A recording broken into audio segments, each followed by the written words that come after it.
नमस्कार विद्यार्थी मित्रांनो, आज आपण 12वं प्रकरण बदलता भारत भाग 2 बघणार आहोत। बदलता भारत भाग 1 मध्ये आपण भारत सरकारने सुरू केलेल्या विकासाच्या विविध योजना बघितल्या। त्यानंतर रोजगारासाठीच्या ग्रामीण आणि शहरी भागात सरकारने ज्या सुविधा उपलब्ध करून दिल्या त्या बघितल्या। त्यानंतर आपण भारताची तंत्रज्ञानाच्या क्षेत्रामध्ये काय प्रगती झाली हे सुद्धा आपण 11व्या प्रकरणामध्ये बघितलेलं आहे। आता वळूया बदलता भारत भाग 2 यामध्ये आपण सामाजिक क्षेत्र, क्रीडा क्षेत्र, सांस्कृतिक आणि पर्यटन क्षेत्र याविषयी अभ्यासणार आहोत। तर पहिलं जो पॉइंट आहे आपला तो म्हणजे सामाजिक क्षेत्र। तर बदलत्या भारताचं जे प्रतिबिंब आहे ते आपल्याला सामाजिक क्षेत्रामध्ये सुद्धा उमटलेलं दिसून येतं। विविध कायदे आहे, त्या कायद्यांच्या आधारे सामाजिक विषमता दूर करून आर्थिक विकास हा समाजातील प्रत्येक स्तरापर्यंत पोहोचवण्याचा सरकारने प्रयत्न केलेला असल्याचं आपल्याला दिसून येतं। तर या सामाजिक क्षेत्राच्या अंतर्गत जो पहिला कायदा आहे तो म्हणजे मानव अधिकार संरक्षण कायदा। आता मानव अधिकार संरक्षण कायदा त्या अंतर्गत आपण बघू की हा मानव अधिकार संरक्षण कायदा 1993 मध्ये काय करण्यात आला, मंजूर करण्यात आला। आता या कायद्यान्वये राष्ट्रीय मानवाधिकार आयोगाची स्थापना करण्यात आली। काय करण्यात आली?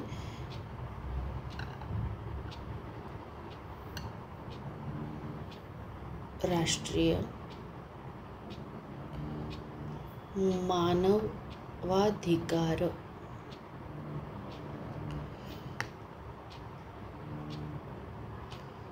ची स्थापना करण्यात आली।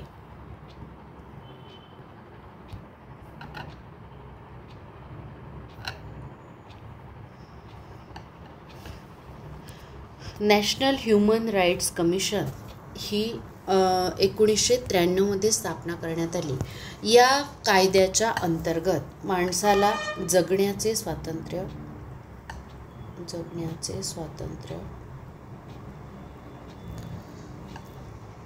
समानता, म्हणजे कायद्यासमोर सर्व लहान मोठे सर्व समान आहे, प्रत्येक मनुष्याला स्वतःच्या मनामर्जीप्रमाणे जगण्याचा अधिकार आहे इत्यादी हक्काचे काय देण्यात आले, संरक्षण देण्यात आले। आणि या कायद्यान्वये ठरविण्यात आले की हे जे हक्क आहे हे कुणालाही नाकारले जाणार नाहीत आणि याची कुणालाही हे हक्क नाकारले जाऊ नये यासाठी एक आयोग स्थापन करण्यात आला। काय करण्यात आला? राष्ट्रीय मानवाधिकार आयोग स्थापन करण्यात आला।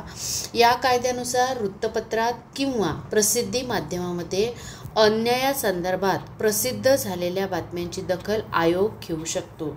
आता हा आयोग काय काम करतो की प्रत्येक ठिकाणी तर आयोग जाऊ शकणार नाही, तर वृत्तपत्र हे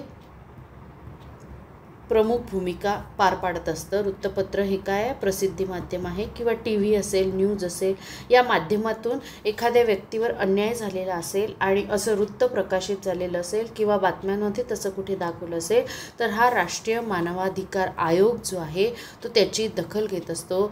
तसेच अत्याचार झालेल्या व्यक्तीच्या वतीनं सामाजिक कार्यकर्ते किंवा सामाजिक संस्था देखील या आयोगाकडे काय करू शकतात, सामाजिक संस्था या देखील या आयोगाकडे त्या व्यक्तीच्या वतीने तक्रार दाखल करू शकतात। आता काय बघतोय आपण, सामाजिक क्षेत्र। सामाजिक क्षेत्राअंतर्गत मानव अधिकार संरक्षण कायदा। मानव अधिकार संरक्षण कायदा हा 1993 पासून भारतामध्ये लागू झालेला आहे आणि या कायद्याअंतर्गत भारतामध्ये राष्ट्रीय मानवाधिकार आयोगाची काय झाली, स्थापना झाली। आणि काय म्हटलं या आयोगाच्या अंतर्गत, कायद्याच्या अंतर्गत की प्रत्येक व्यक्तीला जगण्याचं काय आहे, स्वातंत्र्य आहे। कायद्यापुढे प्रत्येक व्यक्ती कशी आहे, समान आहे। आणि म्हणून जर वृत्तपत्रामध्ये किंवा न्यूजपेपरमध्ये प्रसिद्धी माध्यमाद्वारे जर एखाद्या व्यक्तीवर अन्याय झालेला आहे अशी जर बातमी प्रसिद्ध झाली तर त्याची दखल कोण घेत असतं, राष्ट्रीय मानवाधिकार आयोग घेऊ शकतो किंवा सामाजिक संघटनामार्फत देखील त्याची दखल घेण्यात येते। अशा प्रकारे मानवाधिकार आयोगाचं योगदान आपल्याला सामाजिक क्षेत्रामध्ये दिसून येतं.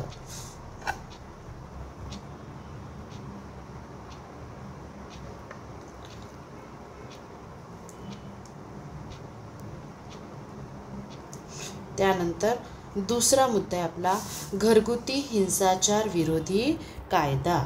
आता हा जो घरगुती हिंसाचार विरोधी कायदा आहे, घरगुती हिंसाचार विरोधी कायदा हा 2005 मध्ये हा घरगुती हिंसाचार विरोधी कायदा पास करण्यात आला. कुटुंबातील स्त्रियांना संरक्षण देणे, उद्देश काय आहे?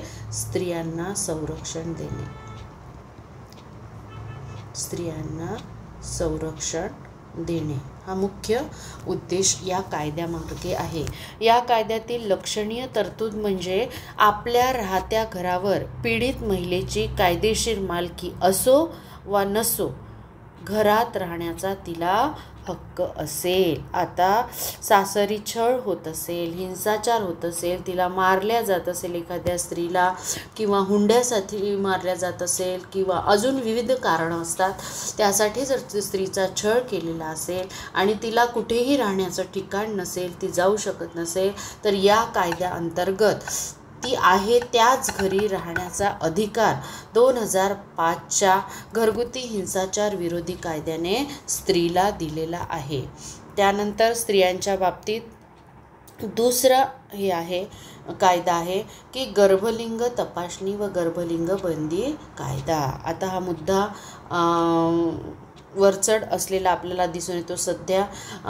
यासाठी कारण म्हणजे समाजामध्ये अस्तित्वात असलेली असमानता.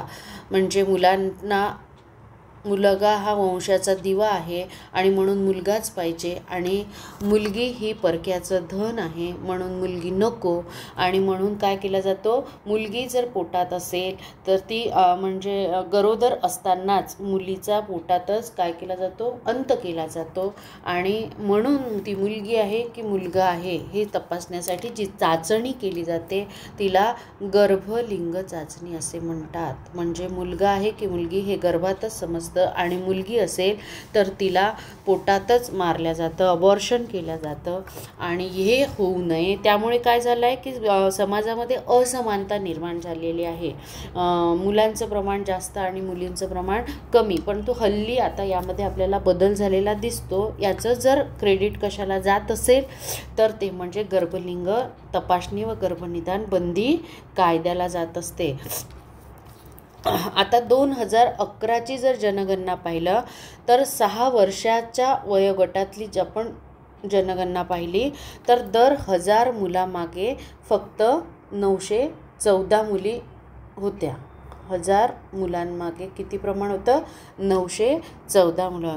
मग 914 मुलांना विवाहासाठी पत्नी मिळू शकते आणि उरलेल्यांचं काय? मग हा प्रश्न निर्माण होऊ शकतो. मग विषमता वाढू शकते, वेगवेगळे प्रश्न समोर येऊ शकते, आणि ही जी आकडेवारी आहे ही पुढील काळासाठी धोकादायक आहे. हे लक्षात घेऊन, हा संभाव्य लक्षात घेऊन विविध संघटना एकत्र आल्या आणि त्यांनी या गर्भलिंग तपासणी व निदानाविरोधात आवाज उठवला, आणि याचा परिणाम काय झाला की महाराष्ट्र शासनानं काय केलं?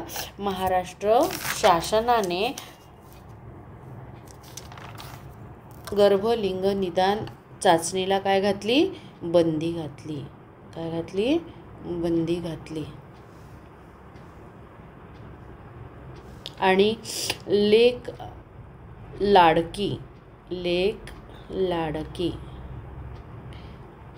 हे अभियान सुद्धा राबवलं, आणि त्यामुळे आता हळूहळू परिस्थितीमध्ये बदल झाल्याचं आपल्याला दिसून येतं. त्यानंतर आपण पुढे जाऊ.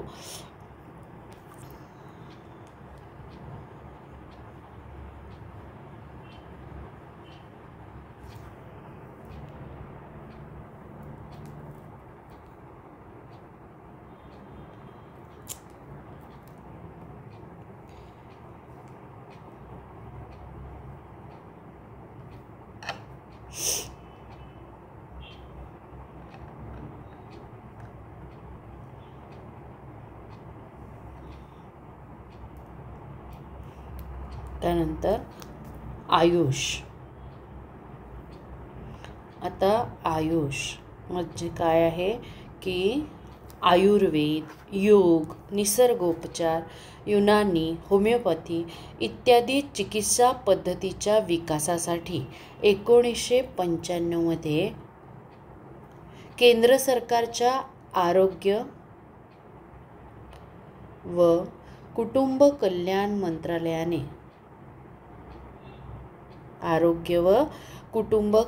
मंत्रालयाने एक स्वतंत्र विभाग स्थापन केला. तो कोणता? आयुष. बघा परत एकदा बघा की 1995 मध्ये आरोग्य व कुटुंब कल्याण विभागाद्वारे भारत सरकारच्या एक विभाग स्थापन करण्यात आला. आयुष कशासाठी की आयुर्वेद, योग, निसर्गोपचार, युनानी पद्धती, होमिओपॅथी इत्यादी चिकित्सा पद्धतीचा काय व्हावा? विकास व्हावा. 2009 पासून हा जो विभाग आहे तो डिपार्टमेंट ऑफ आयुर्वेद, योग अँड नॅचरोपॅथी, युनानी सिद्ध अँड होमिओपॅथी म्हणजे आयुष या नावानं ओळखल्या जातो. हा जो होमिओपॅथी, आयुर्वेद, योग, निसर्गोपचार यासाठी जो विभाग काढलेला आहे तो 2009 पासून कोणत्या नावाने ओळखला जातो? आयुष या नावानं ओळखला जातो. या आयुषच्या माध्यमातून, या चिकित्सा प्रणालीच्या माध्यमातून शैक्षणिक दर्जामध्ये सुधारणा करणे, गुणवत्ता वाढविणे, संशोधन, औषध प्रमाणीकरण इत्यादी गोष्टींवर काय देण्यात आला? भर देण्यात आला. त्याच्यानंतर आपण बघू इथे एक 5वा पॉईंट, पोलिओ निर्मूलन. सगळ्यांनाच माहिती आहे, बरेचशा लोकांनी 2 बूंद जिंदगी की घेतलेलं आहे की नाही, अमिताभ बच्चन ॲड करतो.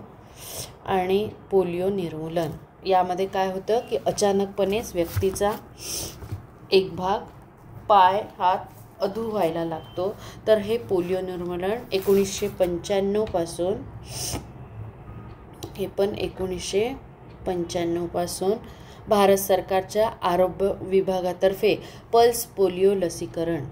पल्स सगळ्यांनाच माहिती आहे या पल्स पोलिओबद्दल. इथे संपूर्ण भारतभर किंवा ज्या ज्या ठिकाणी पोलिओचे रुग्ण आढळते त्या ठिकाणी हे डोस दिले जातात. जागतिक आरोग्य संघटना, युनिसेफ, रोटरी इंटरनॅशनल, भारत सरकार या सगळ्यांच्या संयुक्त विद्यमाने पोलिओची ही मोहीम राबवली जाते. यामागे उद्देश काय आहे की पोलिओचं काय व्हावं? उच्चाटन व्हावं. काय व्हावं? पोलिओ मुळासकट नाहीसा व्हावा. आता पोलिओचं हे जे वेगवेगळे उच्चाटन व्हावं यासाठी वेगवेगळे शिबिरं भरवणे, त्याच्यानंतर घरोघरी जाऊन लसीकरण करणे, प्रसारमाध्यमातून जाहिराती दाखविणे यासारख्या उपाययोजना करणे की जेणेकरून लोकांमध्ये पल्स पोलिओबद्दल जागृती निर्माण होईल आणि ते आपल्या मुलांना काय होईल, 5 वर्षापर्यंतच्या मुलांना पोलिओचा डोस द्यायला पोलिओ बूथवर घेऊन जातील. आणि याचा परिणाम काय होईल की भारतातून पोलिओ नावाचा आजार जो आहे तो मुळापासून नष्ट होईल. हा यामागे सरकारचा काय आहे? उद्देश आहे. हे सामाजिक क्षेत्रामध्ये बदल व्हावा, समाजाला वेगवेगळ्या सुविधा उपलब्ध व्हावे, समाजातील लोकांचं आरोग्य चांगलं व्हावं, समाजामध्ये ज्या अनिष्ट प्रथा सुरू आहे, गर्भलिंग तपासणीसारख्या, मुलीच्या जन्माला काय समजणे, वाईट समजणे, ती एक ओझं आहे असं समजणे, अशासारख्या ज्या प्रथा आहे त्या प्रथांचा नायनाट करण्यासाठी सामाजिक क्षेत्रात सरकार काय करत आहे? काम करत आहे. यानंतर आपण पुढचा मुद्दा बघू, तो म्हणजे पर्यावरण. आता पर्यावरणाच्या क्षेत्रामध्ये सगळ्यात पहिलं पर्यावरण सगळ्यांना माहिती आहे, आपलं आजूबाजूचं वातावरण. आणि या पर्यावरणामध्ये प्रदूषण जे आहे ते वेगवेगळ्या प्रकारचं आपल्याला दिसून येतं. एक म्हणजे हवा प्रदूषण असेल, त्याच्यानंतर जलप्रदूषण असेल, मृदा प्रदूषण असेल, ध्वनी प्रदूषण असेल, यासारखे वेगवेगळे प्रश्न जे आहे दिवसेंदिवस गंभीर प्रश्न समाजाला भेडसावत आहे. आणि प्रदूषणाची चिंता सामान्य वर्गालाच नाही तर सरकारलाही ती भेडसावत आहे, कारण याचे विविध दुष्परिणाम आपल्याला दिसून येतात आणि ते दुष्परिणामावर उपाय काढण्यासाठी सरकार जे आहे सतत काय असतं, प्रयत्नशील असतं. आता वायू प्रदूषण सगळ्यांना माहिती आहे. प्रदूषण आताच पाहिलं आपण की वायू प्रदूषण. आता हे जे वायू प्रदूषण आहे ते वायू प्रदूषण कमी करण्यासाठी हवेचं प्रदूषण, वायू म्हणजे हवा, हवेचं प्रदूषण करण्यासाठी CNG एक मोठा पर्याय उपलब्ध होऊ शकतो. आता वायू प्रदूषणाचा जो प्रश्न आहे तो सर्वांनाच भेडसावतो.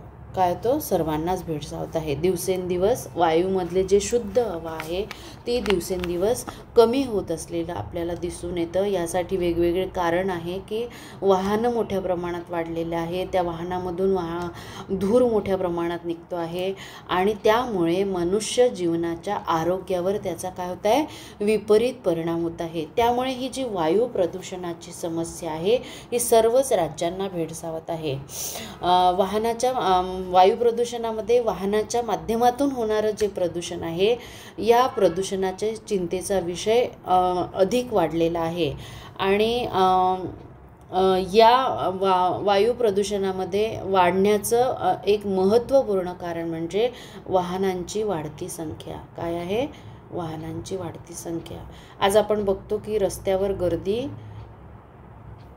फार वाढलेली आहे. अगदी गरज नसताना सुद्धा तरुण वर्ग आपल्याला वाहन घेऊन फिरताना दिसतो आहे.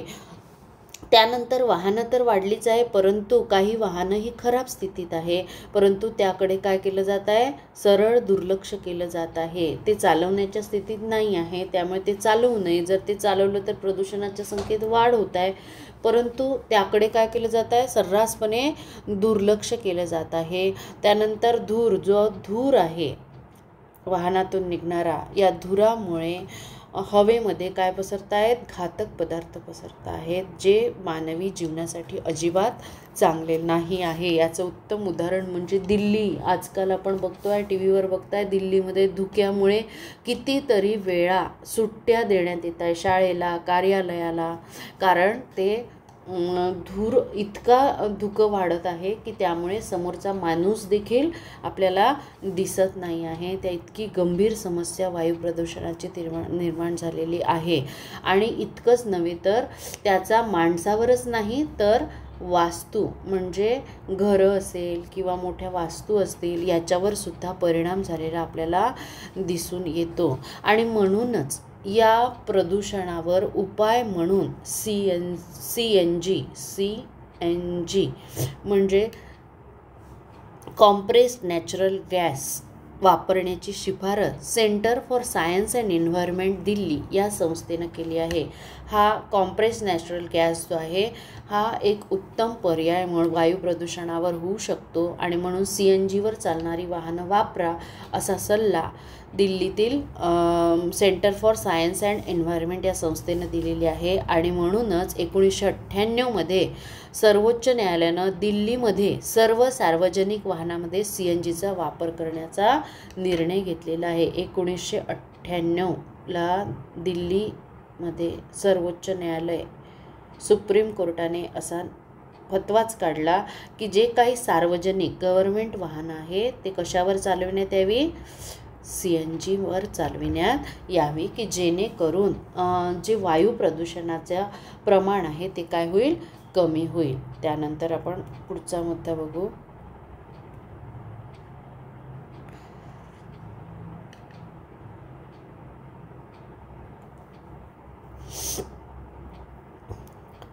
आता वाहन चालवण्यासाठी PUC प्रमाणपत्र, PUC नो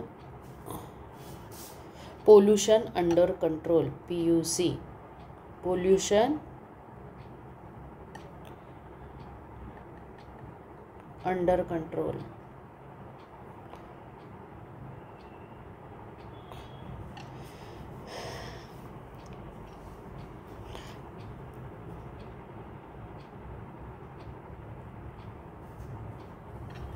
आता ज्या वाहनाने PUC काढलेली नसेल, आपल्याला आता तुम्ही बघत असाल सगळ्यांनी, कोणी बऱ्याच विद्यार्थ्यांनी काढली पण असेल, की आपल्याला बाहेर छोटे स्टॉलसुद्धा लागलेले असतात PUC काढण्याचे. आणि PUC तुमच्या वाहनाद्वारे पोल्युशन किती कंट्रोल आहे याचं ते काय आहे, प्रमाणपत्र आहे. आणि हे प्रत्येक वाहनाला आवश्यक केलेलं आहे. जर PUC प्रमाणपत्र नसेल तर तुम्हाला कुठल्याही प्रकारचा विमा काढता येणार नाही. असा काय करण्यात आला, एक नियमच बनवण्यात आला. आणि त्यामुळे ठिकठिकाणी PUC प्रमाणपत्र देणारी काय करण्यात आली, केंद्र काढण्यात आली. आपल्या आजूबाजूच्या ठिकाणी सुद्धा आपल्याला हे PUC प्रमाणपत्र देणारे स्टॉल्स दिसून येतात. आणि त्यामुळे काय होतं की आपलं वाहन पोल्युशन कंट्रोल करताय का हे सर्टिफिकेट आहे त्याच्यासाठी. जलप्रदूषण, जल म्हणजे पाणी, पाण्याचं प्रदूषण. आता जलप्रदूषणाची समस्यासुद्धा काय झालेली आहे, गंभीर झालेली दिसून येते. दिवसेंदिवस गंभीर होत चाललेली आहे. मोठ्या मोठ्या इंडस्ट्रीज आलेल्या आहे. त्या इंडस्ट्रीजमधून काय केलं जात आहे की मोठ्या प्रमाणात रासायनिक द्रव्य असलेलं किंवा रासायनिक पदार्थ मिसळलेलं पाणी नद्यांमध्ये सोडलं जात आहे. काय, रासायनिक द्रव्य मिश्रित पाणी कुठे सोडलं जात आहे, नद्यांमध्ये सोडलं जात आहे. आणि त्यामुळे या नद्यांचं पाणी जे आहे ते प्रदूषित होत आहे. आता याच नद्यांचं पाणी शहरामध्ये, गावामध्ये लोकांच्या पिण्यात येत आहे. आणि पिण्यात आल्यामुळे आजारपण काय झालं आहे, रोगराईचं प्रमाण वाढलेलं आहे. आणि त्यामुळे मोठे मोठे आजार जे आहे, कॅन्सरसारखे असेल किंवा अजून काही स्किन डिसीजेस असेल, या प्रकारचे मोठे प्रकारचे जे प्रश्न आहे ते आपल्या समाजासमोर आवासून उभे आहेत. की हे जलप्रदूषण असेल, वायू प्रदूषण असेल, हे कशा प्रकारे कमी केलं जाईल. आणि म्हणूनच कंपन्यांना काय केलं आहे, कंपन्यांना बंदी घातलेली आहे की ते पाणी काय करा, की ते पाणी प्रक्रिया करा, चांगलं करा, शुद्ध करा आणि मगच नदीत सोडा. परंतु काही कंपन्या ह्या अशा आहेत की जे काय करताय की हे नियम पाळत नाही आहे. त्यानंतर पर्यावरणाच्या क्षेत्रात महत्त्वपूर्ण कार्य करणाऱ्या व्यक्ती. आता पर्यावरणाच्या क्षेत्रात विविध व्यक्तींनी महत्त्वपूर्ण कामगिरी बजावलेली आहे. त्यामध्ये सुंदरलाल बहुगुणा असेल, जर तुम्ही ऐकलं असेल, सुंदरलाल बहुगुणा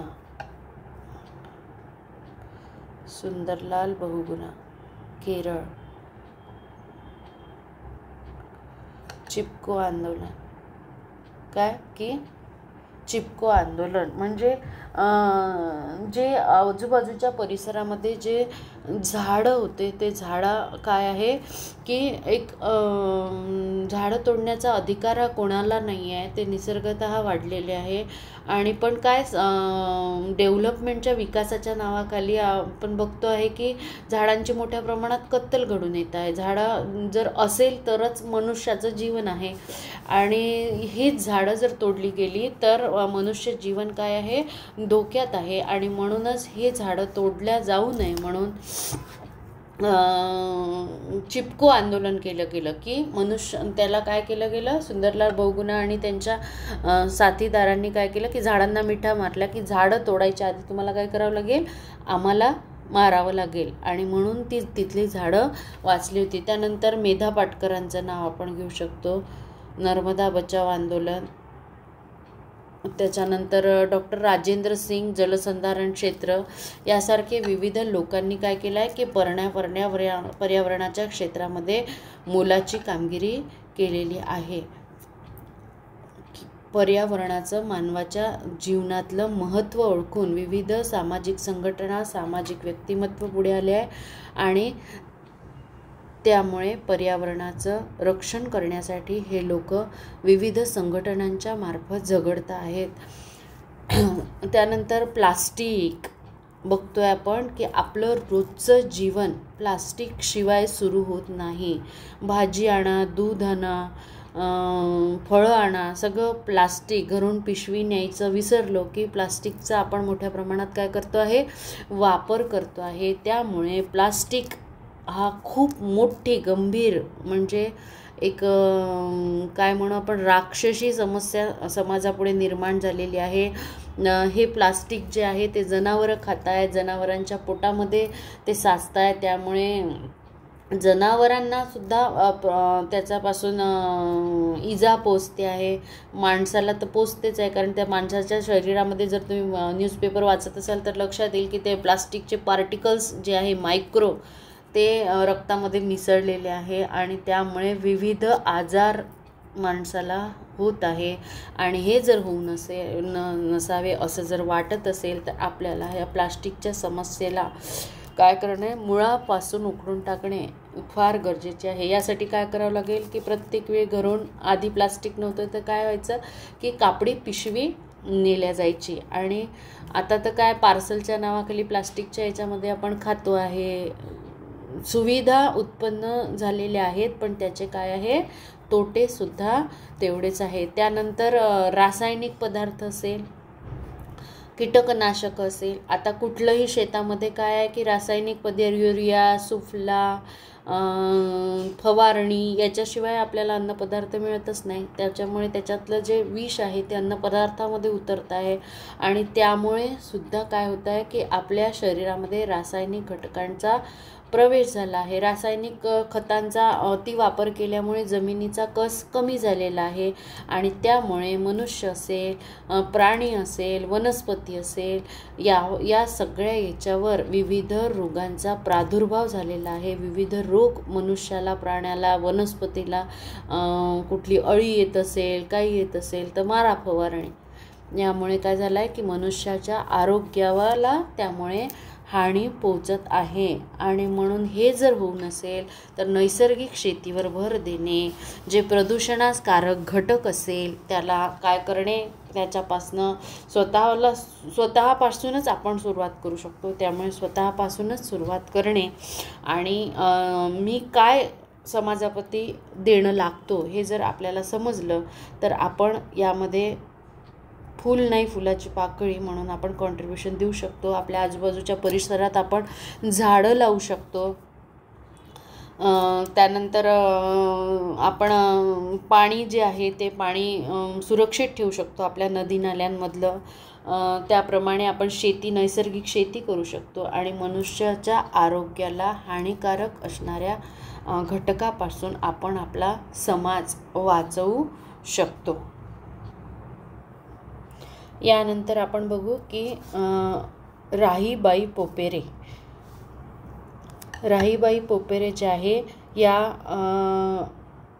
यांची ओळख जी आहे तोपर्यंत त्या काय होत्या की समाजाला अज्ञात होता. तर 8 मार्च 2018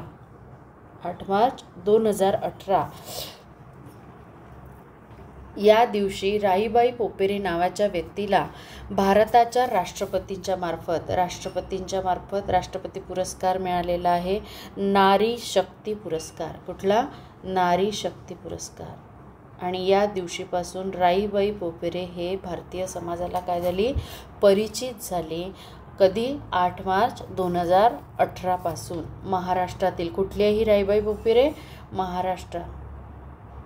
महत्त्वाचं म्हणजे राहीबाई पोपेरे कुठली आहे, महाराष्ट्राचं. हिला 8 मार्च 2018 रोजी राष्ट्रपतीमार्फत पुरस्काराने, नारी शक्ती पुरस्काराने गौरवण्यात आलं. आता कशासाठी गौरवण्यात आलं तर हिने कळसुबाई परिसर बियाणे संवर्धन समितीच्या माध्यमातून केलेल्या कामाबद्दल तिला हा पुरस्कार देण्यात आला. त्या बीजमाता, सीड मदर, दुसरं नाव राहीबाई पोपेरे, हिला दुसऱ्या नावानं ओळखल्या जातं ते म्हणजे बीजमाता, सीड मदर. काय? सीड मदर या नावाने सुद्धा ओळखल्या जातं. हिने काय केलं की घरीच आपल्या घरीच शेतातलं जे पिकलेलं होतं बियाणं, त्या बियाण्यापासूनच देशी वाण तयार केलं बियाण्याचं आणि त्याचं जतन केलं. काय केलं? त्याला जतन केलं आणि त्याला पुढच्या पिढीपर्यंत कसं पोहोचवता येईल याची तिने व्यवस्था केली. काय केलं तिने? की खूप सारं सीड तयार केलं की कुठलंही शेती करायची आहे, आता सीझन आला आहे, पेरणी आलेली आहे आणि मार्केटमध्ये जायचं विकत घ्यायचं, यापेक्षा तिने जी जुनी पद्धत आहे आपली ती कंटिन्युअस राहावी, पुढच्या पिढीपर्यंत पोचवावी, यासाठी तिने आपल्या ज्या शेतामध्ये जे पिकलेलं आहे त्यातूनच चांगलं जे बियाणं असेल, चांगलं चण्याचं असेल, कुठल्या शेंगा असतील, अजून बऱ्याच गोष्टी असतात की जे घरीच आपण बियाणं तयार करू शकतो, तर तिने ते साठवलं, त्याला जोपासलं, त्याला पुन्हा पेरलं, त्यातून आलेलं बियाणं पुन्हा ते जमा केलं, पुन्हा पुढल्या वर्षी वापरलं. अशा प्रकारे एका पिढीकडून दुसऱ्या पिढीकडे हे देशी वाण पोहोचवण्याचं काम कोणी केलेलं आहे? राहीबाई पोपेरे यांनी केलेलं आहे. आता हे सगळं करण्यामागे तिला प्रेरणा कुठून मिळाली? का बरं तिच्या डोक्यात आलं? कारण आपण आताच पाहिलं की शेतीमध्ये रासायनिक खतांचा वाढतं प्रमाण, त्याचा वापर हा मोठ्या प्रमाणात होऊ लागला. तर हे जे संकरित केलेलं धान्य असेल किंवा हा जो रासायनिक खताच्या माध्यमातून पिकवलेला भाजीपाला होता, या भाजीपाल्यामुळे काय झाला की तिचा जो नातू होता तो आजारी पडला आणि त्या आजारी पडल्यामुळे तिला त्या मनामध्ये खंत वाटली की आपण काय फवारणी केलेलं धान्य खातोय म्हणून माझा नातू काय झाला? आजारी झाला. आणि म्हणूनच त्यावर उपाय शोधण्यासाठी राहीबाई पोपेरेंनी काय केलं की देशी वाण शोधून काढलं. काय केलं? देशी वाण वापरायला काय केली? सुरुवात केली. आणि त्यांनी हा उपाय स्वतःच्याच शेतात कुटुंबासाठी जे धान्य होतं, जे स्वतःच्याच कुटुंबापुरतं लागणार होतं, ते कुटुंबासाठी धान्य आणि भाजीपाला या देशी बियाण्याच्या माध्यमातून पिकवायला काय केली? सुरुवात केली. आणि हे जे धान्य वर्षातून धान्यात येत होतं, त्या धान्यातला काही चांगला भाग आहे, तो चांगला भाग काय करत होती? ती बाजूला काढत होती, तो साठवत होती आणि ते साठवल्यानंतर काय करत? ते जतन करत होती आणि पुढल्या वर्षी पेरणीसाठी ते ठेवत होती. जसं कारले असेल, पालक असेल, तांदूळजणा असेल, वाल असेल, घेवडा असेल, भुईमूग असेल, वरई असेल, भात असेल, आंबेमोहर उडीद असेल, मूग असेल, अशा प्रकारचे विविध धान्य असेल, भाज्या, रानभाज्या, कडधान्य यांची वाण तिने जपायला काय केलं? सुरुवात केली. आणि स्वतःच्या घरी तिने जो हा उपक्रम सुरू केला होता देशी वाण जतन करून ठेवण्याचा, तो आपल्याला माहिती आहे आता बऱ्याच स्त्रिया बचत गटाला जोडलेल्या आहे. बचत गटाच्या माध्यमातून काय केलं तिने की सर्वत्र पोचवायला काय केली? सुरुवात केली. बचत गटाच्या माध्यमातून सर्वांपर्यंत पोचवण्याचा काय केला? प्रयत्न सुरू केला. आणि या प्रयत्नामध्ये सर्वात पहिले तिला मदत करायला पुढे आलं असेल तर भारतीय ॲग्रो इंडस्ट्रीज फाउंडेशन, भारतीय ॲग्रो इंडस्ट्रीज फाउंडेशन बाईफ या संस्थेने तिची काय केली? या कामात मदत केली. आता राहीबाई काय करायची की हे जे बियाणं आहे हे मातीच्या मडक्यामध्ये जतन करून ठेवायची. मातीचे मडके किंवा मातीचे भांडे, यामध्ये मातीच्या मडक्याला शेण मातीने त्याच्यावर काय केलं जायचं? त्या मडक्याला शेण असेल किंवा माती असेल याने काय करायची? लेपन करायची. आणि त्यामुळे काय व्हायचं की त्या बियाण्याला मुंग्या, किडे हे लागत नव्हते. मडक्यामध्ये राखेचा आणि कडुलिंबाचा वापर केला जात होता. आणि या मडक्यामध्ये कडुलिंब काय असतं? कडू असतं.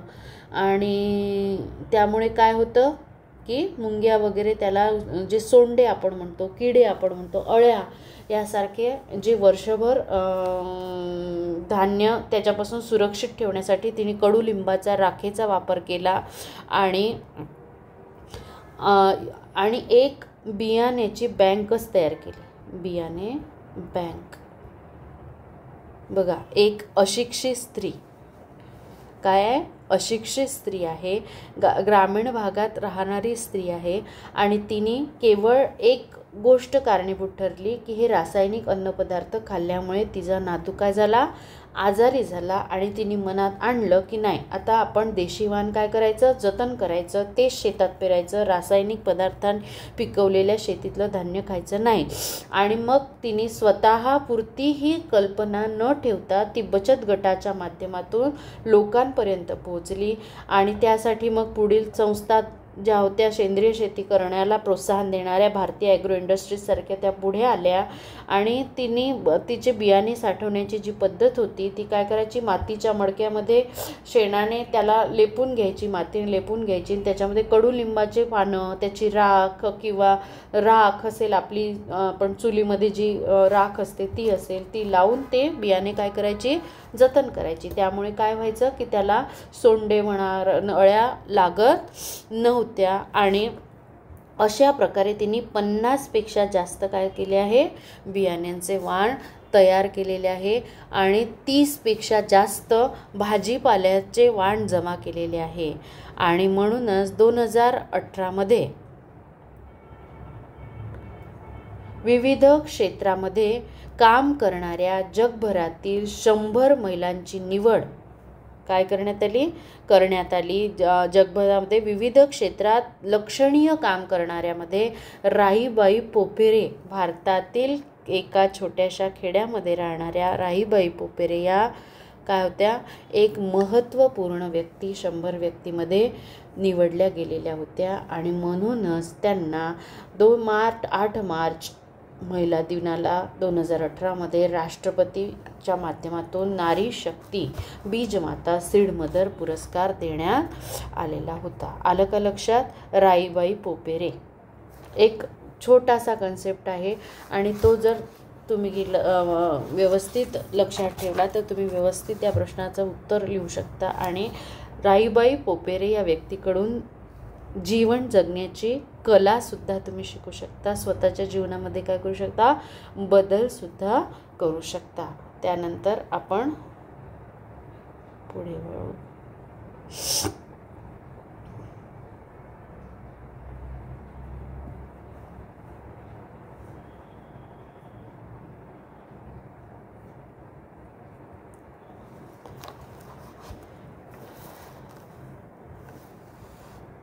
आता त्यानंतर भाऊ काटदरे.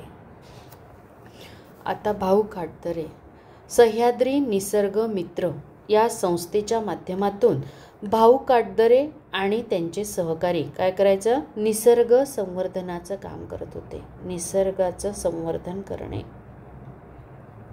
म्हणजे ज्या काही हानिकारक गोष्टी आहे निसर्गामध्ये त्याला काय करणे, दूर करून निसर्ग आहे त्या स्वरूपात ठेवण्यासाठी प्रयत्न करणे.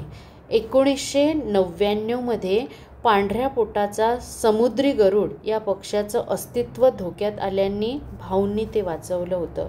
की 1999मध्ये भाऊ काटदरे यांनी काय केलं की पक्ष्यांच्या बाबतीत त्यांचं काम आहे की पांढऱ्या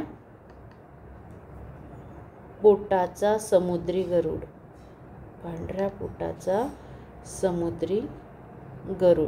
या पक्ष्याचं अस्तित्व काय झालं होतं, धोक्यात आलेलं होतं. आणि ह्या पक्ष्याचं संवर्धन करण्याचं काम कोणी केलं आहे, भाऊ काटदरे यांनी केलेलं आहे. हे सर्वप्रथम या पक्ष्याचं संवर्धन करण्याचं कार्य त्यांनी कुठे सुरू केलं, रत्नागिरी या ठिकाणावरून सुरू केलेलं आहे. आणि या पक्ष्याचं संवर्धन करण्यासाठी त्यांच्या जेव्हा असं लक्षात आलं की पांढऱ्या पोटाचा जो समुद्री गरुड आहे त्याचं अस्तित्व धोक्यात आहे आणि म्हणून ते रत्नागिरीच्या समुद्रकिनारी फिरले आणि या पांढऱ्या पोटाचा समुद्री गरुड पक्षाबाबत लोकांमध्ये काय निर्माण केली, जागृती निर्माण केली. आणि फिरत असताना भाऊ काटदरेंनी या भटकंतीमध्ये, रत्नागिरीमध्ये जी भटकंती केली समुद्रकिनारी, त्यांनी 62 घरटी शोधून काढली. काय केली? 62 घरटी शोधून काढली. सिंधुदुर्ग जिल्ह्यातील निवती बंदराच्या आसपास वेंगुर्ला रॉकजवळ बंदरा बेटावर भाऊ आणि त्यांच्या सहकाऱ्यांनी या पक्ष्याची जी आहे ती तस्करी सुरू होती सिंधुदुर्गमध्ये. आणि या घटना तस्करी करत असल्याचं भाऊंच्या निदर्शनास आलं जेव्हा ते काय करत होते, या पक्षाच्या संवर्धनासाठी त्यांची घरटी शोधत होते. आणि काय करायचे लोक की हे पक्षी पकडायचे आणि ते काय करायचे, विकायचे, तस्करी करायचे त्याचे आणि त्याच्यातून पैसा मिळायचे. आणि या घटनेमुळे काय झालं की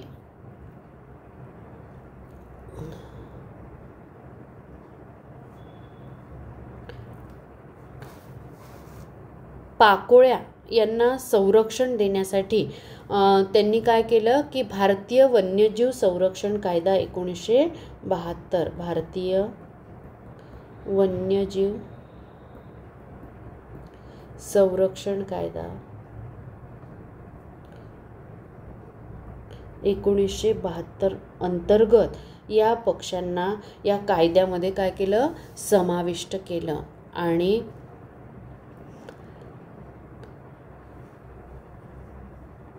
या संस्थेमार्फत इतकंच नव्हे तर आणखी एक काम केलं गेलं की वेळास या ठिकाणी समुद्र किनाऱ्यावर ऑलिव्ह रिडले जातीचे कासव अंडी घालण्यासाठी येतात आणि त्यांच्या संरक्षणाची मोहीमसुद्धा भाऊ काटदरे यांनी हाती घेतली.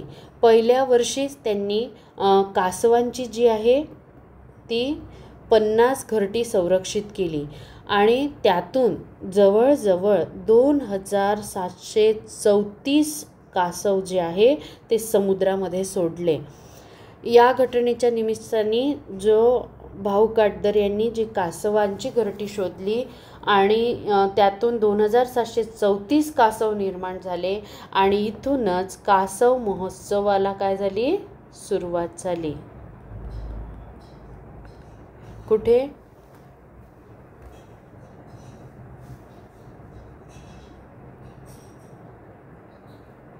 वेळास समुद्र किनाऱ्यावर. आता हा कासव महोत्सव बघायला देश परदेशातून विविध पर्यटक या ठिकाणी यायला लागलेले होते आणि ह्या पर्यटकांची संख्या वाढल्यामुळे या ठिकाणी वेळाचं होमस्टे पर्यटनसुद्धा विकसित करण्यात आलं.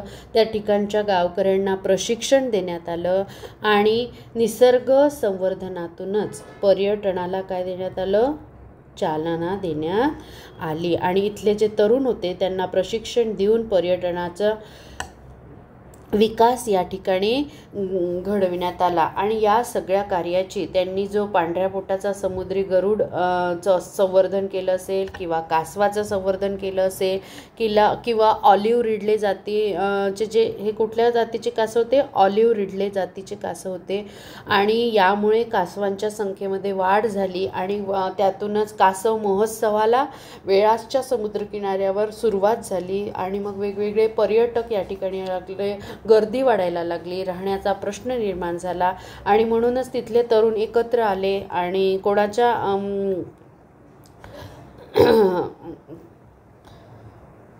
भाऊ काटदरे यांच्यासोबत ते तरुण एकत्र आले आणि तिथले जे गावकरी आहेत त्यांना निसर्ग संवर्धनातून पर्यटन कसं उभं करायचं याचं प्रशिक्षण देण्यात आलं. आणि या सर्व कार्याची दखल महाराष्ट्र शासनानं घेतली आणि भाऊ काटदरे आणि त्यांच्या मित्रांना त्यांनी काय केलं की जे सह्याद्री निसर्ग मित्र नावाची जी सहकारी संघटना आहे यांच्या माध्यमातून जे खवले मांजर आहे ते दुर्मिळ होत चाललेलं आहे आणि या खवले मांजरांना वाचवण्याची सुद्धा जबाबदारी भाऊ काटदरे यांना देण्यात आलेली आहे. अशा प्रकारे भाऊ काटदरे यांनी निसर्ग संवर्धनामध्ये अत्यंत मोलाची भूमिका पार पाडलेली आपल्याला दिसून येते. त्यानंतर आपण पुढचा व्यक्ती बघू, ते म्हणजे प्रेमसागर मिस्त्री. आता प्रेमसागर मिस्त्री जे आहे तर भारतामध्ये काय आहे की गिधाड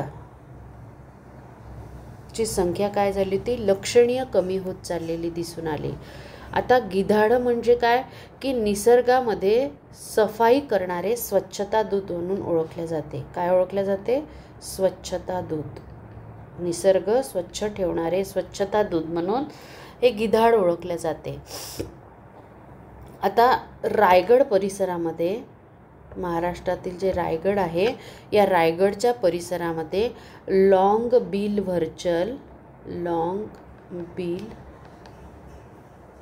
व्हल्चर आणि व्हाईट बॅक व्हल्चर आणि व्हाईट बॅक व्हल्चर अशा 2 जातीचे गिधाडं दिसून येतात किंवा आढळतात. आता या गिधाडांची संख्या कमी होत असल्याचं आपल्याला दिसून येतं. तर प्रेमसागर मिस्त्रींनी काय केलं, एक लक्ष ठेवलं आपल्या डोळ्यासमोर की या गिधाडांची संख्या वाढविणे, त्यांच्यासाठी अन्न उपलब्ध करून देणे. यासाठी प्रेमसागर मिस्त्री काय गिधाडांची संख्या वाढविणे आणि या गिधाडांना मुबलक प्रमाणात अन्न उपलब्ध करून देणे यासाठी प्रेमसागर मिस्त्री व त्यांचे जे सहकारी होते यांनी society for eco endangered species conservation and protection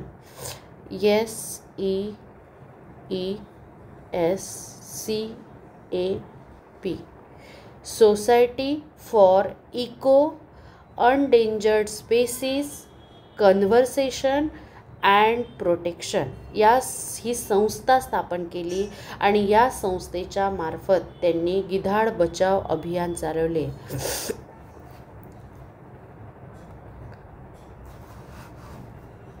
आता ही गिधाडांची संख्या का कमी झाली होती की इतर प्राण्यांना जी औषधं दिली जातात ती या गिधाडांसाठी काय होतं, विष होतं. आणि त्याच्यानंतर उंच झाडं आणि उंच झाडांमुळे या गिधाडांचं अस्तित्व धोक्यात आलं होतं. त्यामुळे अन्नाची कमतरता या गिधाडांना निर्माण झाली आणि त्यामुळे या गिधाडांचं अस्तित्व धोक्यात आलं. आणि हे अस्तित्व टिकवून धरण्यासाठी प्रेमसागर मिस्त्री यांनी काय केलं की ही परिस्थिती बदलवण्याचं ठरवलं आणि यामध्ये सीस्कॅप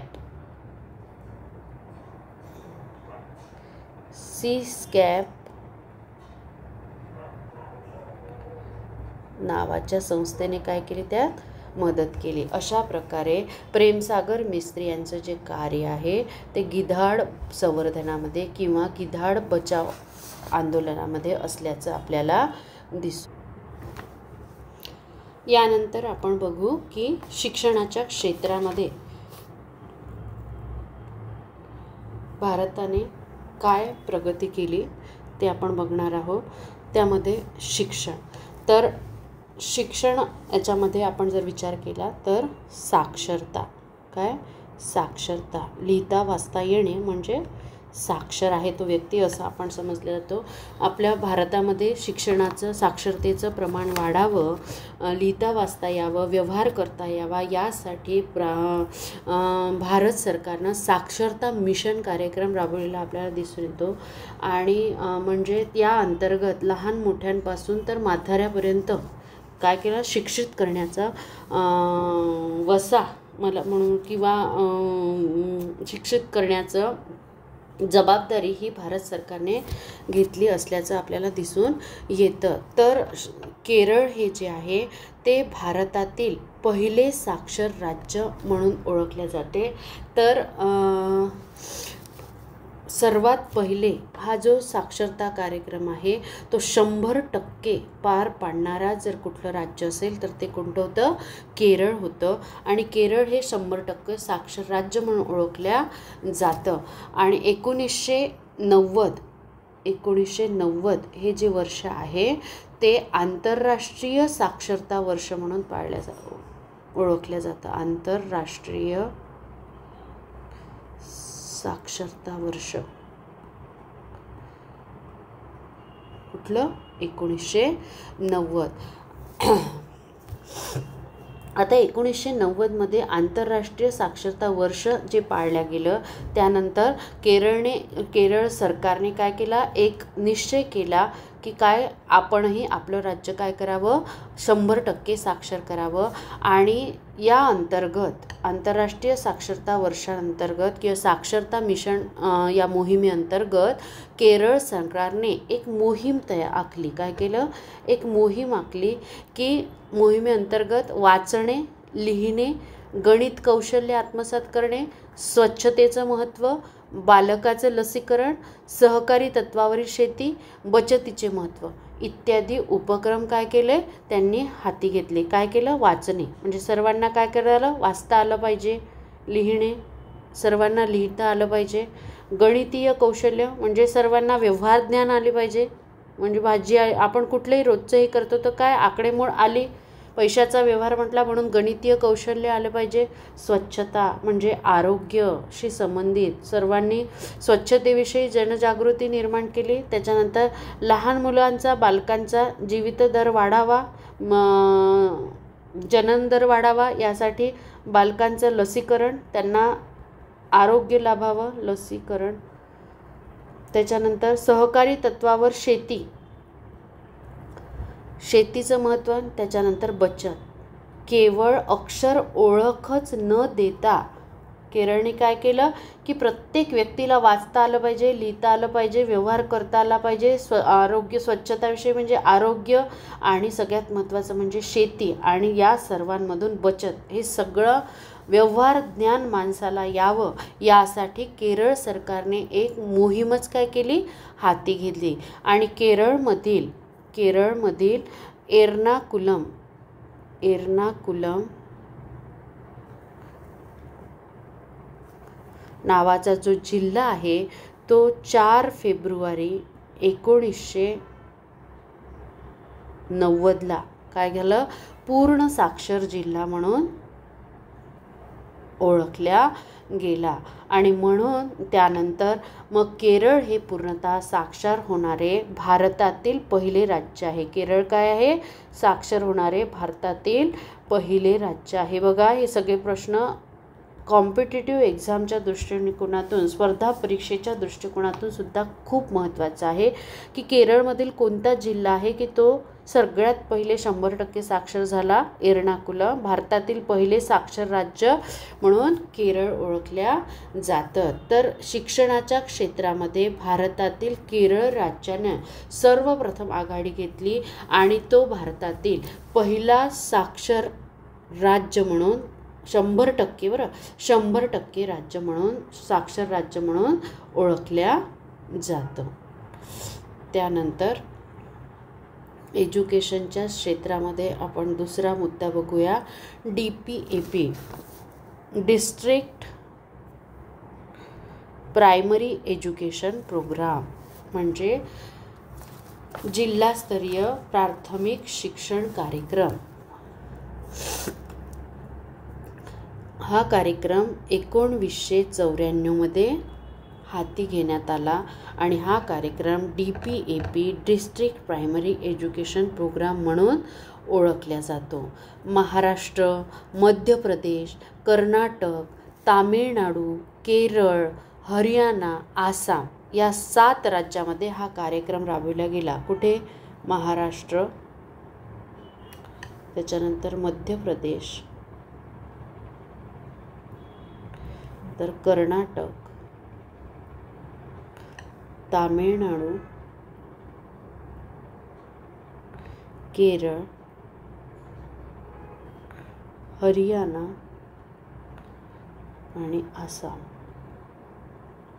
या 7 राज्यामध्ये DPAP कार्यक्रम सर्वप्रथम राबविला गेला.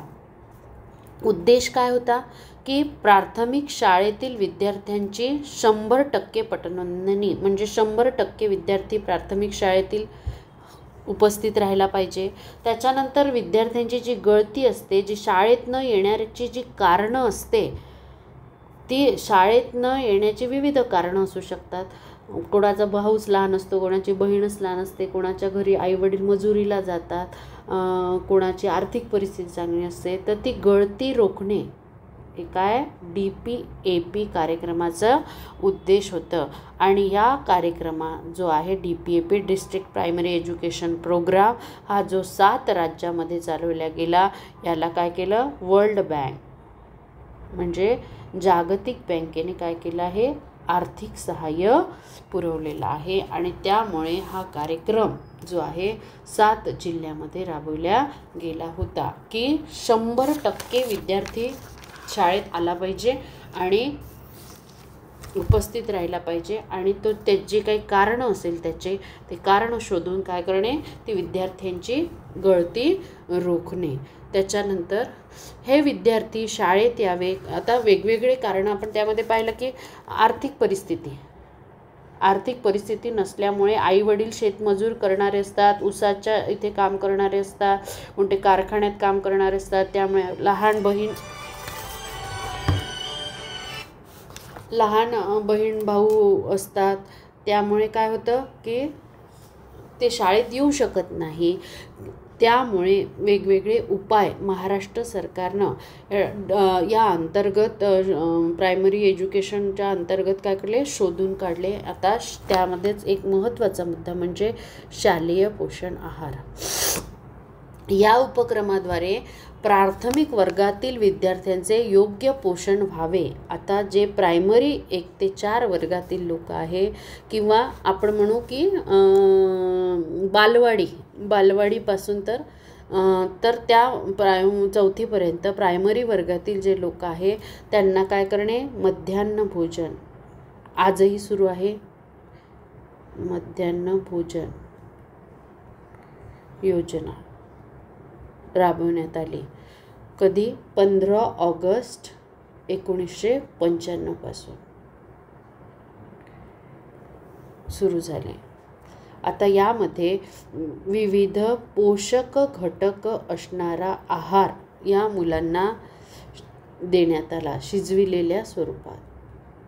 आजही जाल तुम्ही प्रायमरी शाळेमध्ये, मला वाटते मिडल स्कूल वर्ग 7वीपर्यंत वगैरे हा शालेय पोषण आहार दिला जातो. आणि या अंतर्गत खिचडी दिली जाते.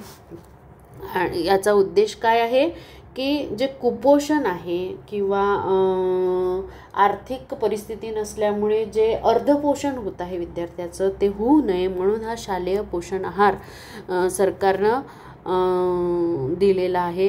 त्याचप्रमाणे शक्य असेल तिथे धान्यसुद्धा धान्य पुरविणे हा सुद्धा कार्यक्रम. तांदूळ वाटले जातात, मूग, त्याच्यानंतर मध्यंतरी अंगणवाडीमध्ये ते उपम्याचे पॅकेट, शिऱ्याचे पॅकेट, अंडी, केळी, चिक्की वेगवेगळे प्रयोग सरकारमार्फत राबविले जातात की जेणेकरून काहीहून पोषण आहार, पोषक घटक असलेला आहार त्या बालकापर्यंत पोचवावा आणि त्याचं पोषण व्हावं. तो अर्धपोटी राहू नये. त्याला सगळ्या विविध आजार आहे, ते आजार त्याला होऊ नये, कुपोषण होऊन हा त्यामागचा काय आहे मुख्य उद्देश आहे. त्याच्यानंतर सर्व शिक्षा अभियान हे सन 2001 मध्ये सर्व शिक्षा अभियान सुरू करण्यात आलं. आणि सारे शिकूया पुढे जाऊया, काय सारे शिकूया म्हणजे प्रत्येकाने शिकलं पाहिजे आणि स्वतःची काय केली पाहिजे, प्रगती केली पाहिजे. हा उद्देश ठेवून हे हा कार्यक्रम सुरू करण्यात आला. सर्व शिक्षा अभियानाचं सारे शिकूया पुढे जाऊया हे काय आहे, ब्रीद वाक्य आहे. संविधानाच्या 86व्या घटना दुरुस्तीनुसार 6 ते 14 वयोगटातील जे मुलं आहे त्या मुलांना मोफत शिक्षण मिळणे हा त्यांचा काय आहे, मूलभूत अधिकार आहे असं मानण्यात आलं. अधिकार. कोणती घटना दुरुस्ती? 86वी घटना दुरुस्ती.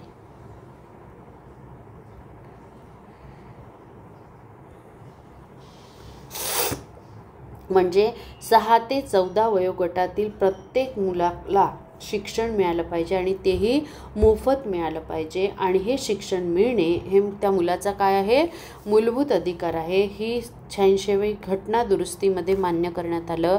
आणि याचा उद्देश काय होता की प्राथमिक शिक्षणाच्या स्तरावर जी विषमता आलेली आहे ती काय करणे, दूर करणे, विषमता दूर करणे. आता सर्व शिक्षा अभियान प्रभावी करण्यासाठी कालांतरानं खडूफळा योजना, पोषक आहार योजना,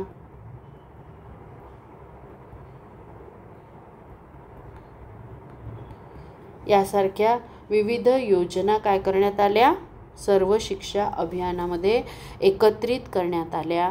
त्यानंतर मुलींचे शिक्षण असेल, दिव्यांगांचे शिक्षण असेल, याबाबत सर्व शिक्षा अभियानाच्या माध्यमातून काय करण्यात आलं, विशेष लक्ष देण्यात आलं. एकंदरीत भारताला शिक्षणाच्या क्षेत्रामध्ये काय करणे, भारताची प्रगती करणे, त्याला पुढे नेणे हा काय होता, सर्व शिक्षा अभियानाचा उद्देश होता की सर्वांपर्यंत शिक्षण पोचणे.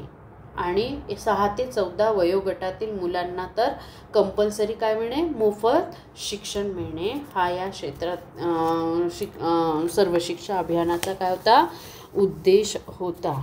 आता शिक्षणाच्या क्षेत्रामध्ये आपण बरीच प्रगती केलेली आहे. आपण उपग्रहसुद्धा अवकाशामध्ये सोडलेला आहे आणि त्याचं उदाहरण जो उपग्रह आपण अवकाशामध्ये सोडला आहे तो एज्युसॅट या नावानं ओळखला जातो. आता शिक्षणाचं सार्वत्रिकरण व्हावं या उद्देशातून 2004मध्ये काय करण्यात आलं, हा एज्युसॅट उपग्रह अवकाशात सोडण्यात आला. याच्या माध्यमातून भारताचे 6 विभाग करण्यात आले आणि त्याच्या माध्यमातून 6 वाहिन्या तयार करण्यात आल्या एज्युसॅटच्या माध्यमातून. आणि या 6 वाहिन्यांच्या माध्यमातून विविध प्रादेशिक भाषेंमधून शैक्षणिक कार्यक्रम TV वरती सुरू करण्यात आले. UGCच्या मार्फत करण्यात येतात. तरंग वगैरे जर कार्यक्रम तुम्ही दूरदर्शन बघत असाल तर ते तरंग कार्यक्रम वगैरे हा जो आहे तो शैक्षणिक कार्यक्रमाच्या अंतर्गतच सुरू करण्यात आलेला आहे. या एज्युसॅट उपकरणाच्या माध्यमातून शिक्षणाच्या बाबतीत किंवा शिक्षणाशी संबंधित कोर्सच्या संबंधित कार्यक्रम राबवून ते एकाच वेळी भारतातील वेगवेगळ्या प्रादेशिक भाषेच्या माध्यमातून मोठ्या संख्येपर्यंत पोहोचविणे हा काय आहे, सरकारचा उद्देश आहे. आणि हा जो एज्युसॅट उपग्रह आहे हा 2004मध्ये काय करण्यात आला, अवकाशामध्ये प्रक्षेपित करण्यात आलेला आहे. यानंतर आपण बघू की क्रीडा क्षेत्रामध्ये आपण बघतो की क्रीडा क्षेत्र म्हटलं की खेळण्याच्या क्षेत्र म्हटलं की आपल्यासमोर वेगवेगळे खेळ येतात नजरेसमोर, ज्यामध्ये क्रिकेट येतं, हॉकी असेल, कुस्ती असेल, त्यानंतर आपण म्हणू की फुटबॉल असेल, कबड्डी असेल, बॅडमिंटन असेल, यासारखे टेनिस असेल, त्याच्यानंतर बुद्धिबळ असेल, यासारखे वेगवेगळे खेळ खेळले क्रीडा क्षेत्राअंतर्गत येतात. आणि आज ज्या काळामध्ये शिक्षणाला जितकं महत्त्व आहे तितकंच महत्त्व या क्रीडा क्षेत्राला सुद्धा असल्याचं आपल्याला दिसून येतं. केवळ पुस्तकी ज्ञानच नाही तर या क्षेत्रात सुद्धा मोठे मोठे प्लेयर्स, खेळाडू झालेले आपल्याला दिसून येतात.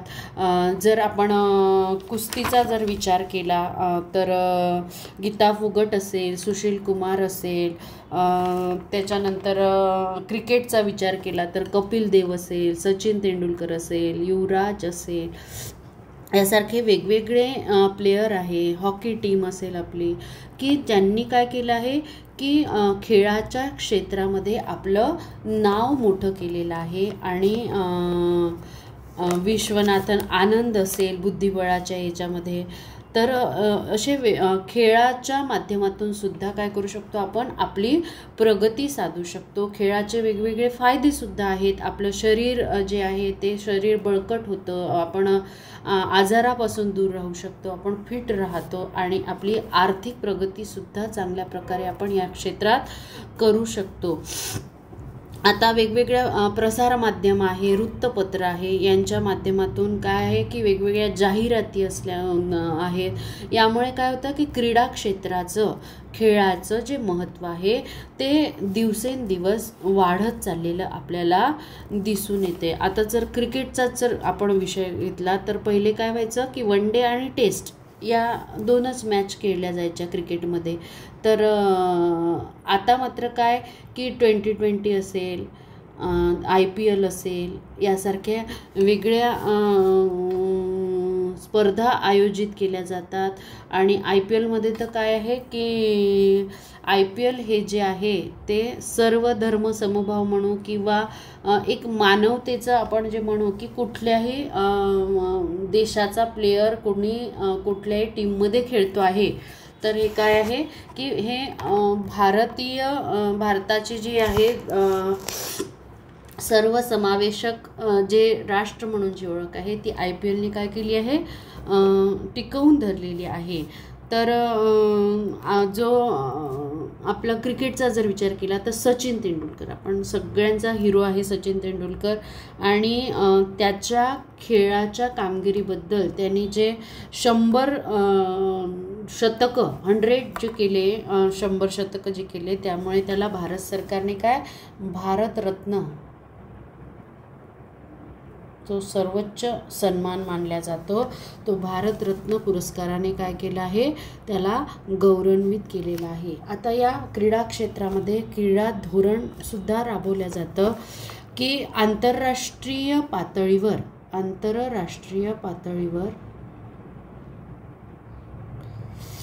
खेळाडूंचा काय व्हावा, समावेश व्हावा, भारतीय खेळाडूंचा समावेश व्हावा. त्यानंतर खेळामध्ये विज्ञानाचा वापर व्हावा, आधुनिक तंत्रज्ञानाचा वापर व्हावा, यासाठी क्रीडा धोरण सुद्धा भारत सरकारतर्फे राबविण्यात येते. त्यानंतर भारत सरकारने सन 2001 मध्ये क्रीडा धोरणाची काय केली, घोषणा केली. आणि यामागे उद्देश काय होता की खेळाचा विस्तार करणे, खेळाडूंना खेळामध्ये प्रावीण्य मिळवण्यास मदत करणे, खेळांसाठी पूरक मूलभूत सोयी उभारणे, राष्ट्रीय क्रीडा फेडरेशन सहयोगी संस्थांना मदत करणे, वेगवेगळ्या खेळाडूंचा शोध घेणे, खेळाडूंच्या प्रसारासाठी काय करणे, जाणीव जागृती करणे, त्याची ही वेगवेगळे उद्देश समोर ठेवून काय केलं, क्रीडा धोरण भारत सरकारने राबवलेलं आपल्याला दिसून येतं. काय की खेळाचा विस्तार करणे, काय करणे, खेळाचा विस्तार करणे. क्रीडा धोरणाची उद्दिष्ट काय होती, खेळाचा विस्तार करणे. त्यानंतर खेळाडूंना प्रावीण्य मिळविण्यास मदत करणे, प्रावीण्य मिळविणे, मदत करणे. त्यानंतर खेळाडूंसाठी सोयी उपलब्ध करून देणे, मूलभूत.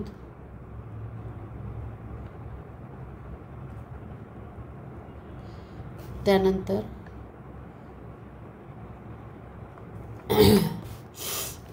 सहयोगी संस्थांना मदत करणे, ज्या खेळणाऱ्यांना मदत करतात किंवा जे टीम तयार करतात त्या सहयोगी संस्थांना काय करणे, मदत करणे. त्याच्यानंतर खेळाची जागृती करणे, ही काय होती, क्रीडा धोरणाची उद्दिष्ट होती. त्यानंतर 2011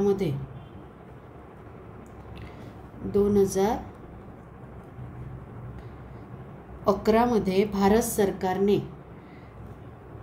काय केलं की 2011 मध्ये भारत सरकारने या आणि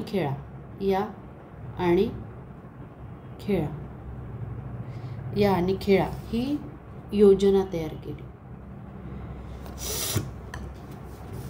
आता या योजनेअंतर्गत या आणि खेळा की स्पोर्ट्स ऑथॉरिटी ऑफ इंडियाने Jawaharlal Nehru stadium, Karan Singh shooting range, doctor SPM swimming pool संकुल, major Dhyanchand hockey stadium, Indira Gandhi indoor stadium या दिल्लीतील 5 क्रीडा संकुले खेळाडूंसाठी उपलब्ध करून देण्यात आली. आता ही जी आहे ही दिल्लीतील 5 स्टेडियम आहे, ही खेळाडूंना काय करण्यात आली, उपलब्ध करून देण्यात आली. त्यानंतर तज्ज्ञ प्रशिक्षकाची नेमणूक करण्यात आली. या खेळाडूंसाठी तज्ज्ञ प्रशिक्षक नेमण्यात आला. त्यानंतर याचाच पुढचा टप्पामध्ये मणिपूर येथे नॅशनल स्पोर्ट्स युनिव्हर्सिटी स्थापन करण्यात आली. मणिपूरमध्ये नॅशनल स्पोर्ट्स युनिव्हर्सिटी स्थापन करण्यात आली. आता या ठिकाणी खेळाडूंचं प्रशिक्षण करणे, त्यांचं खेळाचं व्यवस्थापन करणे, त्याच्यानंतर त्यांची मानसशास्त्र हे खूप महत्त्वाचं आहे की त्यांची मानसिकता अभ्यासणे इत्यादी संशोधनाला काय देण्यात आला, वाव देण्यात आला. की खेळाडूंच्या क्षेत्रामध्ये की त्यांना प्रशिक्षण देणे, त्यांना काय व्यवस्था लागते, त्यानंतर त्यांची मानसिकता कशी असते हे सगळं अभ्यासण्यासाठी त्या ठिकाणी संशोधनाला वाव देण्यात आला, प्रोत्साहन देण्यात आलं. आणि 18-19 पासून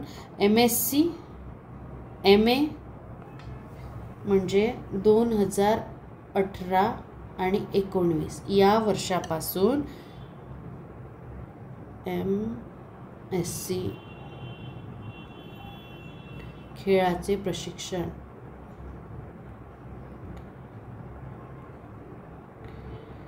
आणि MA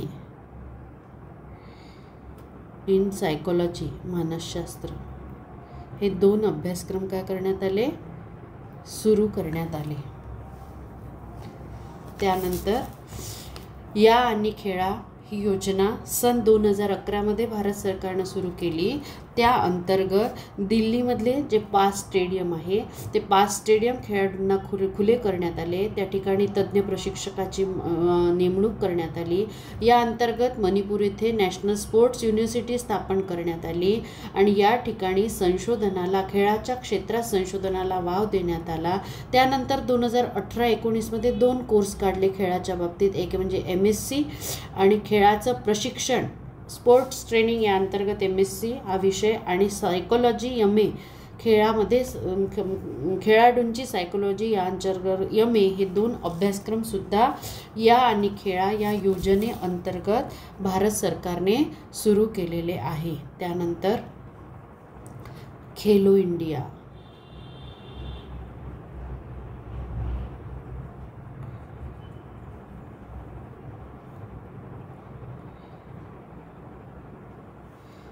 तर खेलो इंडिया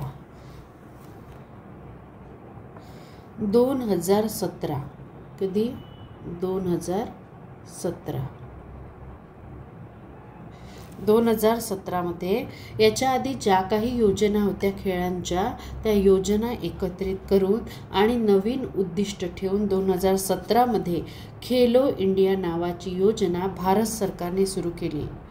यामध्ये खेळामध्ये उत्तम दर्जा गाठणे म्हणजे बेस्ट काय करता येईल हे ठरवणे यासाठी आणि खेळाडूंना व्यापक जनाधार देणे या 2 उद्दिष्टांना समोर ठेवून खेलो इंडिया ही योजना सुरू करण्यात आली. यामध्ये 12 प्रकारचे घटक समाविष्ट केलेले आहे या योजनेमध्ये. यामध्ये काय, शालेय पातळीवरील विद्यार्थ्यांमध्ये खेळाविषयी गोडी निर्माण करणे. काय निर्माण करणे? आवड निर्माण करणे. जे शाळेतले विद्यार्थी आहे त्यांच्यामध्ये खेळाविषयी आवड निर्माण करणे. त्याच्यानंतर मुलींचा सहभाग वाढविणे. मुलींचा खेळामध्ये सहभाग वाढवणे. त्यानंतर आता यासाठी जी आर्थिक मदत लागणार होती, त्यासाठी खेळाचा विकास करण्यासाठी काय असते, आर्थिक बाजू भक्कम असणं गरजेचे असते. यासाठी राष्ट्रीय खेळ विकास कोषची काय करण्यात आली, स्थापना करण्यात आली. आणि या कोशाला जो कोणी देणगी देईल त्याला इन्कम टॅक्समध्ये 100% काय करण्यात आली, सूट देण्यात आली. या कोशाला देणगी देणाऱ्यास आयकरामध्ये म्हणजे इन्कम टॅक्समध्ये 100% सूट देण्यात आली. त्यानंतर वेगवेगळे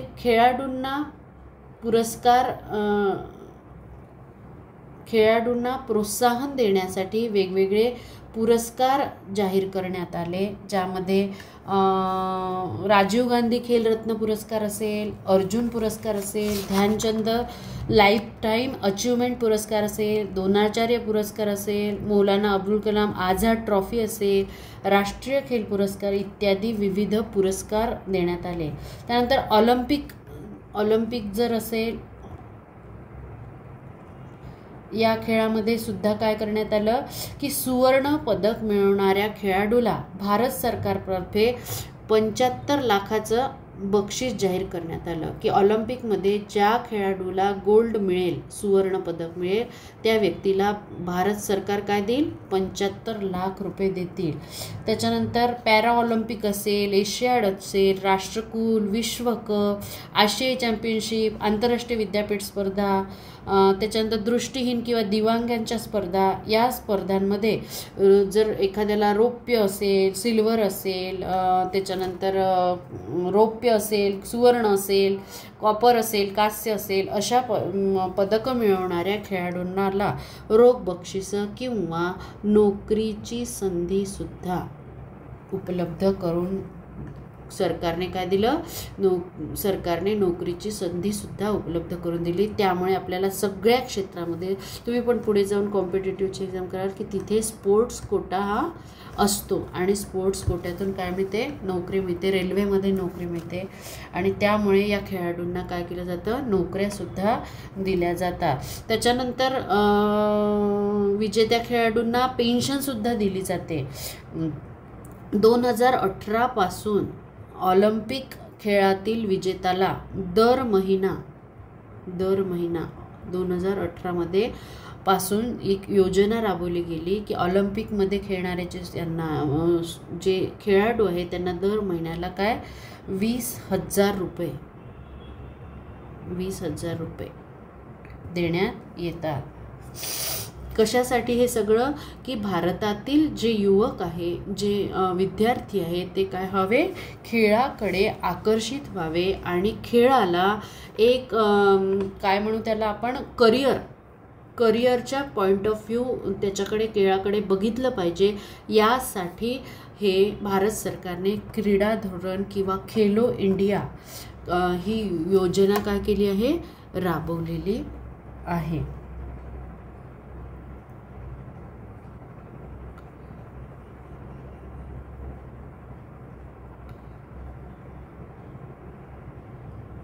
त्यानंतरचा मुद्दा आहे सांस्कृतिक वारसा किंवा पर्यटन क्षेत्र.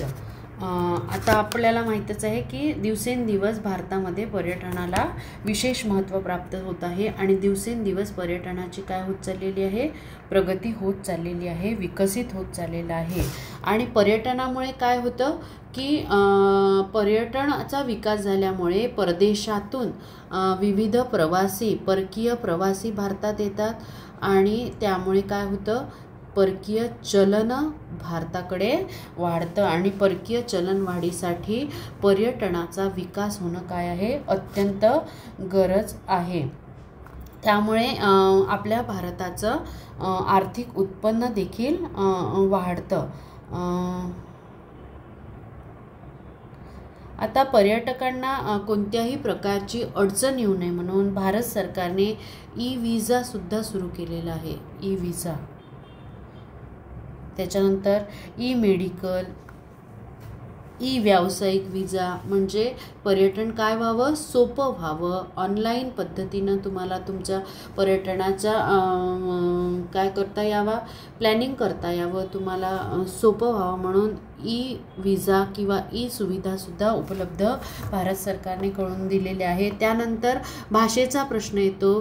तर 2016 पासून पर्यटकांना हिंदी, इंग्रजी याशिवाय 10 परकीय भाषांमध्ये आठवड्यातून सर्व दिवस आणि 24 तास माहिती पुरवण्याचं काम ई-सुविधेद्वारे भारत सरकारनं केलेले आहे. आणि यामध्ये अरबी, फ्रेंच, जर्मन, इटालियन, जपानी, कोरियन, चीनी, रशियन, स्पॅनिश इत्यादी भाषा तुम्हाला मोबाईलवरूनच काय मिळते, माहिती उपलब्ध होते. अत्यंत सोपा मुद्दा आहे. आपण शॉर्टमध्ये याला हे करू. त्यानंतर पर्यटकांशी कशा प्रकारे वागावे. गाईड, आपण एखाद्या जर किल्ल्याला भेट दिली तर त्या ठिकाणी, किंवा आपण ऐतिहासिक स्थळाला भेट दिली तर त्या ठिकाणी गाईड असतात. गाईड काय असतो, गाईड हा ट्रेंड असतो. तशा प्रकारचं ट्रेनिंग त्यांनी घेतलेलं असतं. आणि कसं बोलावं पर्यटकांशी, कशा प्रकारे वागावं याचंसुद्धा ट्रेनिंग दिलं जातं. पर्यटन टुरिझमचा कोर्ससुद्धा भारत सरकारनं काय केलं आहे, सुरू केलेला आहे. त्यानंतर पर्यटकांचे हाल होऊ नये म्हणून वेगवेगळ्या ठिकाणी हॉटेल्स काढण्यात आलेले आहे. त्याच्यानंतर हॉटेल मॅनेजमेंटचे कोर्स आलेले आहे आणि त्यासुद्धा आपण काय करू शकतो, आपलं करिअर करू शकतो. त्याच्यानंतर एक पर्यटनाला अधिक आकर्षित करण्यासाठी भारत सरकारनं अतुल्य भारत ही मोहीम सुरू केलेली आहे. म्हणजे काय, स्वदेशात म्हणजे भारतातच काय, भारतात किती राज्य आहे, वेगवेगळे राज्य आहे, वेगळ्या राज्याचे वेगळं पर्यटन आहे, प्रत्येक राज्याची ब्युटी वेगळी आहे. राजस्थान वेगळं, केरळ वेगळं, महाराष्ट्राची वेगळी. त्यामुळे स्वदेशामध्ये पर्यटनाला चालना देण्यासाठी डिस्कवरी चॅनलच्या सहकार्यानं गो नॉर्थ ईस्ट, ईशान्य भारताकडे चला हा दूरदर्शनवरून काय केला जातो, कार्यक्रमसुद्धा प्रकाशित केला जातो. गो नॉर्थ ईस्ट म्हणजे ईशान्य भारताकडे चला हा कार्यक्रम दूरदर्शनवर प्रकाशित केला जातो. या ठिकाणी भारतात 13 प्रकारच्या यात्रा आयोजित केल्या जातात. त्यामध्ये हिमालय परिक्षेत्र, समुद्री तटवर्ती प्रदेश, बौद्ध तत्त्वज्ञानाशी संबंधित क्षेत्र यासारख्या विविध ठिकाणांचा या 13 प्रकारामध्ये समावेश आहे. आता संपूर्ण देशाला भारतातील विविध स्थळांची काय व्हावी, ओळख व्हावी, माहिती व्हावी यासाठी 2016-17 यामध्ये इलेक्ट्रॉनिक आणि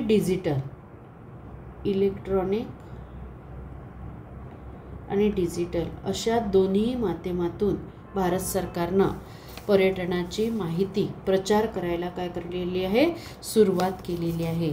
जसं BBC चॅनल असेल, डिस्कवरी, हिस्ट्री अशा जागतिक वाहिन्यांवरून सुद्धा भारतातले जे ऐतिहासिक नैसर्गिक वारसा स्थळ आहे या चॅनलच्या माध्यमातून माहिती त्या पुरवली जाते. तुम्ही जर बघत असाल डिस्कवरी वगैरे तर त्यावर समुद्रामध्ये द्वारका वगैरे कशा प्रकारे बुडालेली आहे.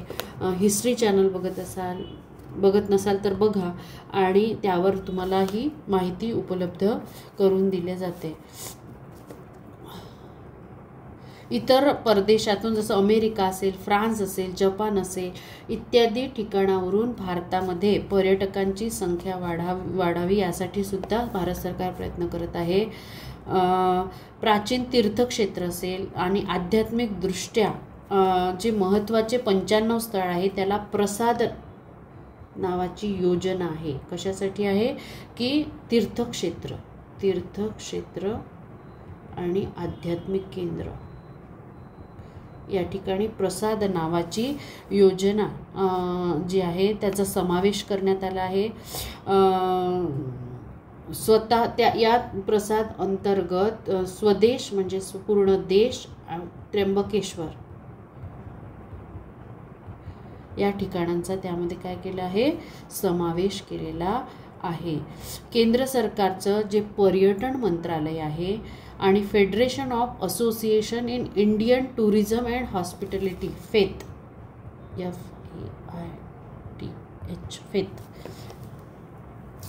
यांनी काय केलं आहे इंडियन टुरिझम मार्ट 2018 आयोजित केलेला आहे. आणि हे जे आहे इंडियन टुरिझम मार्टनी 2018मध्ये जी टुरिझम मार्ट आयोजित केली होती ही आंतरराष्ट्रीय स्तरावरील पहिली टुरिझम मार्ट आहे. काय आहे पहिली टुरिझम मार्ट आहे. अशा प्रकारे भारत सरकारने सामाजिक क्षेत्र असो, क्रीडा क्षेत्र असो, शिक्षण क्षेत्र असो, त्याच्यानंतर पर्यटनाचं क्षेत्र असो, या सर्व क्षेत्रामध्ये भारताचा पर्यायाने भारतातील युवकाचा प्रत्येक माणसाचा विकास व्हावा, आर्थिक दृष्ट्या भारत प्रबळ व्हावा यासाठी काय केलेलं आहे विविध योजना राबवून भारताला विकासाच्या मार्गावर नेण्याचा काय केलेला आहे प्रयत्न केलेला आहे. अशा प्रकारे आपण या प्रकरणामध्ये सामाजिक क्षेत्र असेल, पर्यावरण असेल, शिक्षण असेल, क्रीडा क्षेत्र असेल, पर्यटन क्षेत्र असेल यासारख्या विविध पैलूंचा काय केलेला आहे अभ्यास केलेला आहे. या ठिकाणी आपलं प्रकरण 12 बदलता भारत भाग 2 संपलेलं आहे.